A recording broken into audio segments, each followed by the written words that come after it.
Yo, here from the south to run my mouth. It's your favorite host, Soja and Yabari, and you listening to another episode of Appreciate the Talk. And today is finally the day that we are back now where we can actually have visual audio back on Spotify, thanks to Riverside. I appreciate that. And this guest is my best friend, my brother, and the thoughts right now that's being evoked about relationships, about brotherhood, and that will segue off into a perspective when they have that level of trust and relationship can change and open doors and truly be indulged in an open mindset. So I'm gonna let you introduce yourself, bro. For the ones that don't know you, our voice may kind of, just as a disclaimer, sound a bit the same at times, but I think that you'll notice our speech patterns and certain things like that. Peace, people. My name is Yabari Akwasi. Just simply me and Yabari born on Sunday. Let's get this popping, bro. So like I'll let you go ahead, bro, and kind of lead just your ideas if you want to kind of just go on that leading conversation on like your thoughts on the brotherhood that we have, the relationship, and how that can be attached to other people in their relationships, on how that's displayed in accountability, how that's displayed in numerous things that you feel like that you associated with. Yeah. First of all, just having somebody closest bonded with you as a twin brother, you know, that's that constant reassurance that you get in that accountability, that healthy accountability, right? And it puts you in a space where you're not only looking at your actions as an individual, but how your actions can directly affect somebody, that's real close to you in a constant proximity. But I also like to think about in a sense of connecting that to my relationship outside, my brotherhood with you. As far as like my partnership, what is, erotic relationship, my platonic relationships, because, for the longest when you in a close bonded brotherhood, it's hard, to accumulate friends and really understand people because you're not constantly around them. So you're not constantly evaluating their actions, or you're not constantly evaluating, you know, their whys for a lot of things that they do. There's no logic there. But it also puts you in a space too of constant acceptance because you can see somebody directly actions, and I think we're most critical of each other than anybody else, in our Yeah, life. so like talk so using that point as a segue, do you feel like the level of being critical developed from the way that we grew up in the sense of that accountability due to survival, or do you feel like it's something that's innately in every brother to brother dynamic? I think when it comes to like brotherhood, what I've noticed compared to, I say brotherhood and endearment to friends too as well, right? Um, you're not only necessarily critiquing them out of love because you want them to do better, but also in a sense of you want. I'm not even gonna say out of survival. Everything don't have to be thought for survival, but I think it's just endearment of wanting the best for your brother. Um, Yeah, pretty much, bro. Yeah, I most definitely agree to that. I think for me, it transpired to a number of things. I think that again, um, the different and uniqueness about our relationship versus a lot of other brother to brother dynamics is one that you are a physical direct reflection of me. And I think that Exactly. that is important because you have siblings that are close, and then they start to branch off into these different identities due to something that can be the first trigger of appearance, right? One sibling can look darker than the other. One Yeah. sibling can, be a bit more articulate. It can be a number of things that constantly starts to add into that level of separation. Right. Not to say that does not bond certain siblings over time, because certain siblings can use that as a playground to really bond and to find differences, to build that strength. But I think for us, it was more so like, man, this man look like me, and regardless Yeah. the idea we can be completely different, that Right. we are always going to constantly be pulled into that same space. So why not make it work? So when it comes to the idea now, if someone looks at me a certain way because of like my physical attributes Right. or the way that I respond to certain situations or the way that I compose myself, then it's like, okay, now if people admire that, I want the person that look like me, that in a sense will represent me the most in physical flesh, to Right. also symbolize that too. So Yeah. I think that most definitely that brings a very unique dynamic and standpoint that we have that a lot of brother to brother relationships do Right. not have. And I And I and think I that's think very fortunate. and also to add to that too, bro. Like I said, I'm probably gonna be connection a lot of things to psychology, bro, because you gotta practice what you preach, right, and apply it to a practical sense, right.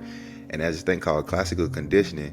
And what I've noticed with our relationships, because it's two of us constantly acquiring information and being conditioned external about the world, we have a double correlation of our experience of the world. It's kind of like living two different paradox realities at once, right? And you can Right, in real time share that information right, versus what a sibling or a half sibling or a sibling who's not a twin. Um, it's kind of a limitation of exchanging information. So what a limitation of exchanging information between the two is, one person, you could simultaneously go through the same experience and it may not never be talked about, because right. with us, we closely bonded and we closely around each other, and most of the time we going through the same experience, we might just interpret it different, right? Most definitely. And that, like, sometimes we have disagreements with conversations because your interpretation is your senses trying to recollect the information, like the raw material from your environment, and trying to Right. make it make sense to you. So Yeah. what makes sense to you may not necessarily make sense to me. And I think that's a dope duality that, Right. we grew up liking a lot of the same things, and kind of being classical conditioned by the same environments, but yet we still to have two totally perceptions of the world too. And I think that Yeah. definitely build us later on in life Most through the definitely. experiences once we moved away from each other. But in a nutshell, we always still find each other, still find our way back to the same experiences. And I don't know Yeah. if that happened to people who have siblings outside or brotherhood, but I know essentially we all go through the same human experience one way or another.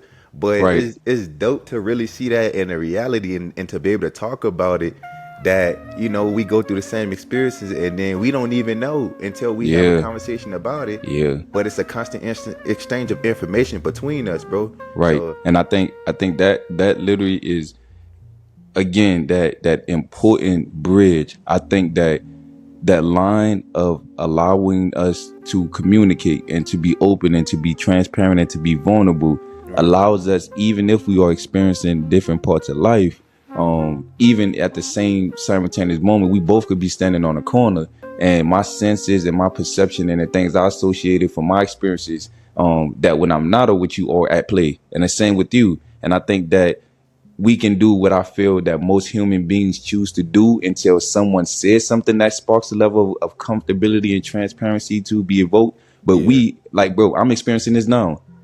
What you experiencing? You see, we have the constant level exactly. of dialogue, regardless of if I'm perceiving something, you perceiving something, that allows openness. And I feel like that level of communication is shut off by everyday people, what we call the singles, bro. The singles, since they're not Yeah. twins, the singles. The Yeah. singles, bro, wake up and they are individualized, first of all, by a physical vessel. That's the Yeah. first thing. They don't share it. They haven't shared a womb with a twin brother. They haven't had the opportunity to indulge in environmental practices where they can then display that to someone simultaneously, and then they can get that direct feedback.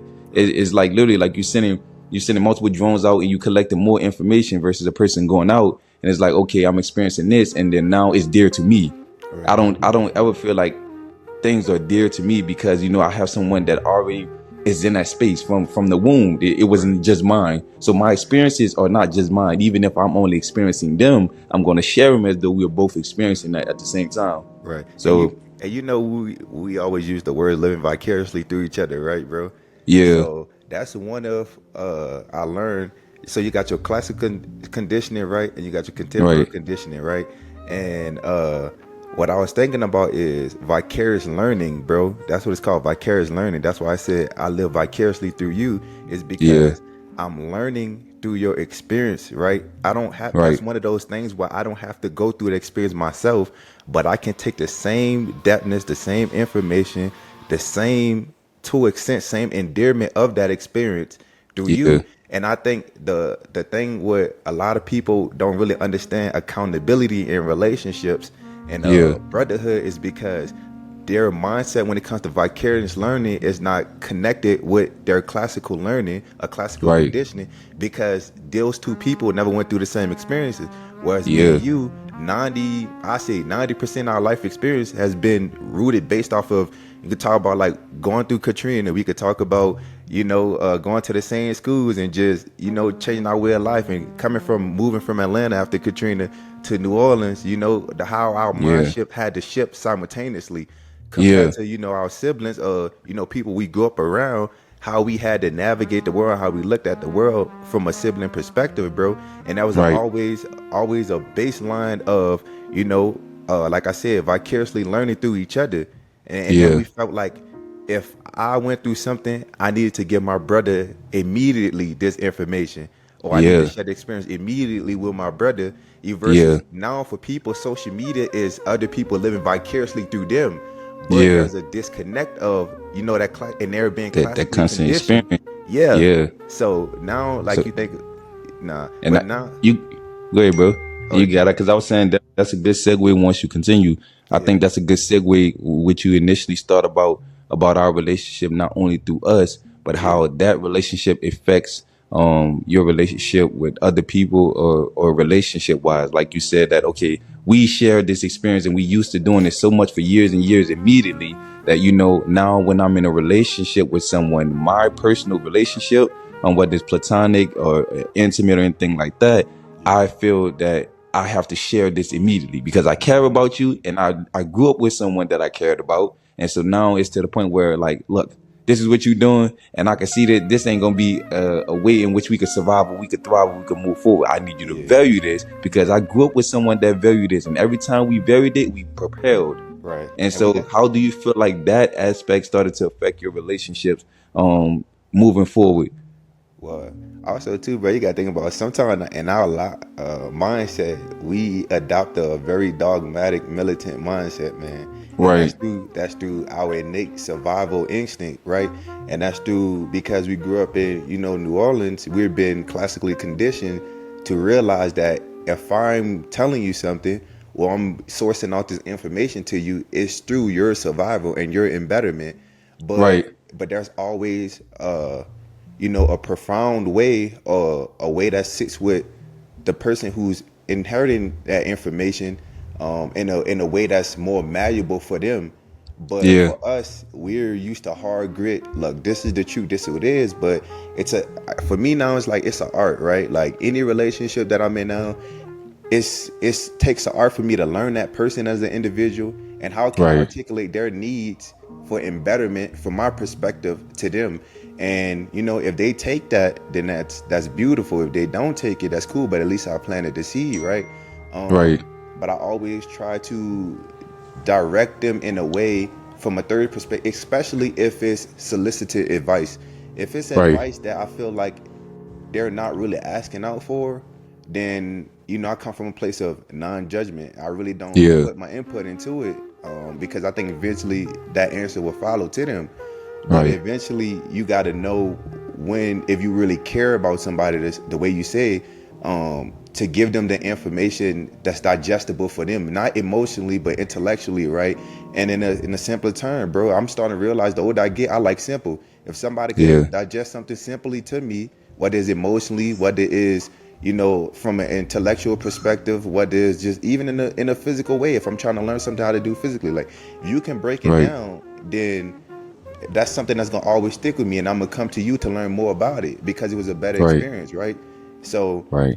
So, how do you feel like getting to that point? Was it difficult? Because again, we trying to just understand that correlation and give people that insight um, for how our relationship shape not only our bondage, our brotherhood, the way that we feel like we're propelled in our mindsets, that constant back and forth tethering and stimulation, but also giving that insight to if people may have not been fortunate enough to grow up in the type of brotherhood environment that we did, just acknowledging the practices that we had to do outside of that, and going into that, I don't want to digress too much, but what I'm simply asking is, do you feel like it was a challenge to learn how to adjust and give that same uh responsibility and knowledge and information to someone else, as it was to me. And the level of receptiveness, like you said, always open? And did you feel like you had to force it,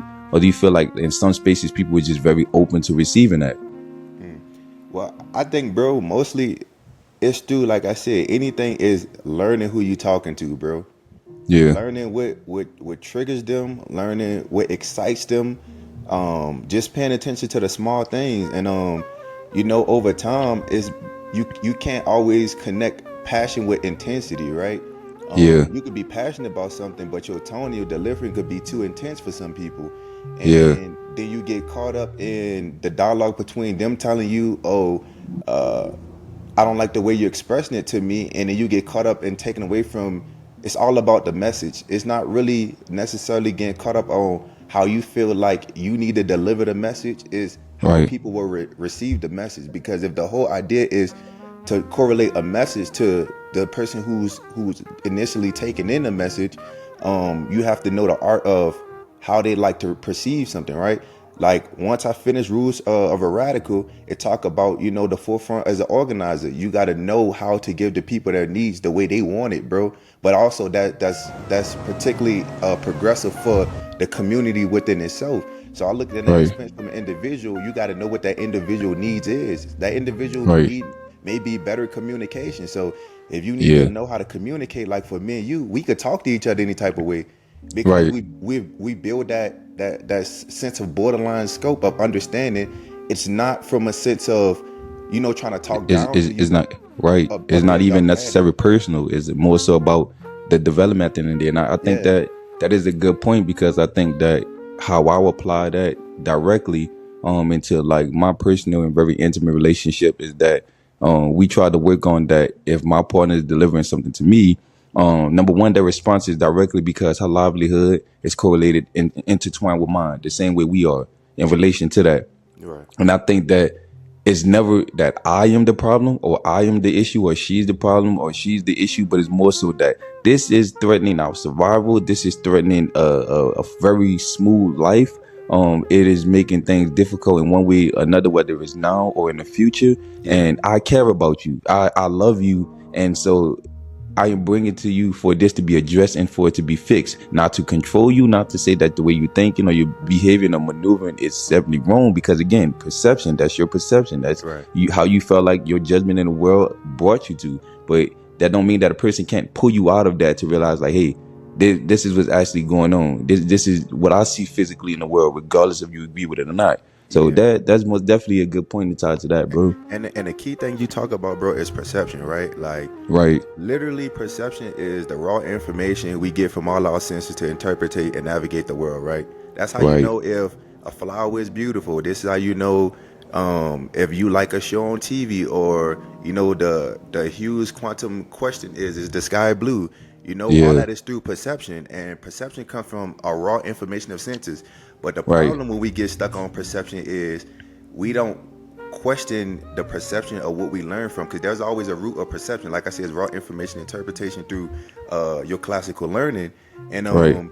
if I perceive aggression a certain type of way, or I perceive ignorance a certain type of way based off of what I learned in my raw information, I need to go and question myself, like, am I perceiving this in a way that's logical or that makes sense in reality, because I agree, because but we both know that that's a whole different conversation I would love for us to indulge in. yeah, But yeah, yeah, unfortunately, we both know that, especially in this generation, when it comes to the intentional implantation and manipulation of social media, yeah, that people are put into higher than ever this center of attention stage.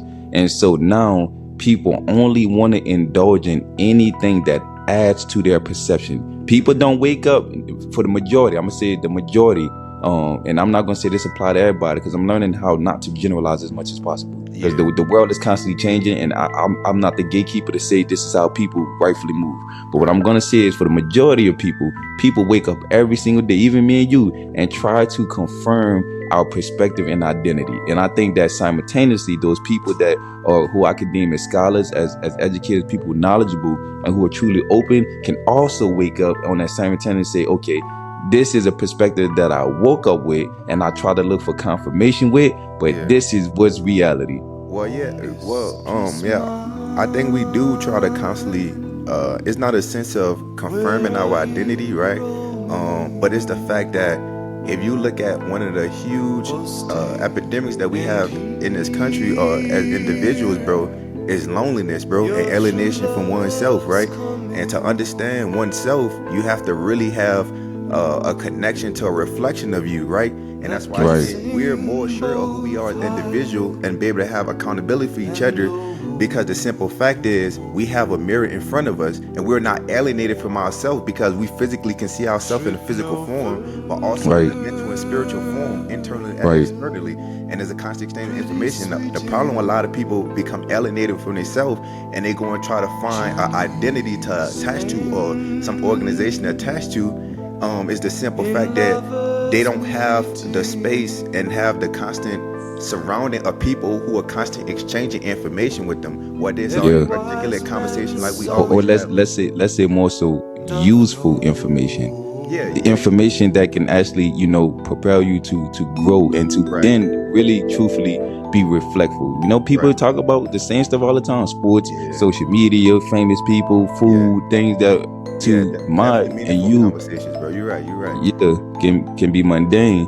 And just adding to that, most definitely, I think having people that, like you said, challenge that and constantly have that level of communication. But I think also you have to still take into account every single time we talk to someone, or personally I talk to someone, is that I'm realizing that we also in an environment that constantly is creating separatism. That's Yeah. literally like the point. Like and it, it's hyper individualism too, bro. But yeah, I would like to ask people too, like when we talk about accountability, what do accountability mean to you, right? And right, if you're not asking people, you asking an individual, especially if somebody you hold dear to yourself, right? Whether that's in a relationship, whether that's kinship, whether it's your twin brother, what does accountability mean to you? And I know right, that's a question that's gonna constantly change, because you have circumstances that put you in, say, like for instance, right now, like I'm training up for a race, right? And I would want you to be accountable for me, but do that mean you asking me how my running progress going, or am I completing my runs, or right, for the sake of your podcast, like right, how far are you planning out? Like, what are your criteria? right, What do you want your goal, or your agenda to articulate to the people through your right, podcast? So it's just a sense of we knowing everything stems from, when it comes to accountability, is knowing your family, whoever you hold dear to yourself, what they really want for themselves and what it means to them. yeah, Because you can articulate that for yourself, but don't go and project your perception of what you think right, accountability onto somebody else, because then right, you're failing them and doing a disservice, because it's not about them anymore. It's about what you want your perception of them to be, and how they should yeah. go about whatever they got planned for themselves. So Yeah, that's solid, bro. That's solid, and just simply add to that, to soften the tone of also this conversation, is that my brother is spot on, and I think that to move that way is the ultimate response of love. I feel like love is like you have no personal benefit from it at all, but you are holding someone accountable to see them excel so much that you want to see them win, to pursue, even if it's that micro part of them constantly learning something new about who they are, because then that strengthens your relationship with them. Now that I have a relationship and love for somebody that's just 1% more authentic about them. right. So not too much, man, about it. This was appreciate the talk. First episode with my brother Yabari, man. Most definitely I'm gonna try to have these talks consistently, bro, because we be politicking so much, dude, that sometimes we have a headache, and we call it intellectually. Go ahead, brother. Yeah, intellectually overstimulated, right? I Yeah, sense yeah, on that. But also too, like I said, bro, it's good to be here, bro. Like we definitely, it's a lot of information that we want to exchange, bro, and let the world just be able to listen into. yeah, most definitely, most definitely. But y'all gotta come to this podcast every single week. I'm just trying to establish again between I'm gonna say Thursdays, realistically maybe Fridays. Let's go with Fridays because Fridays has been my most consistent listeners. Yeah.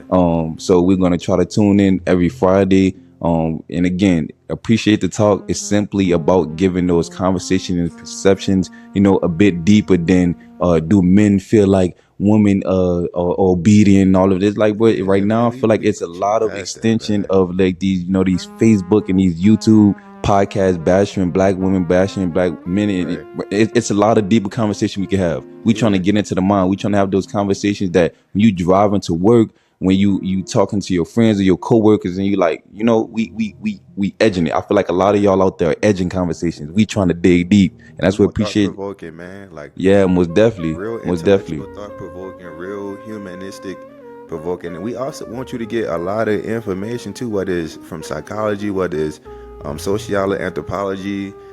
It just in the understanding of arts too, man. We're not just gonna be Yeah, talking about, the cliche of the plights of the diaspora, man. It's gonna be yeah, definitely a positive environment, a uplifting environment, an intellectual bound environment most because there's not definitely, too many out most there, man. definitely. So yeah, So bro.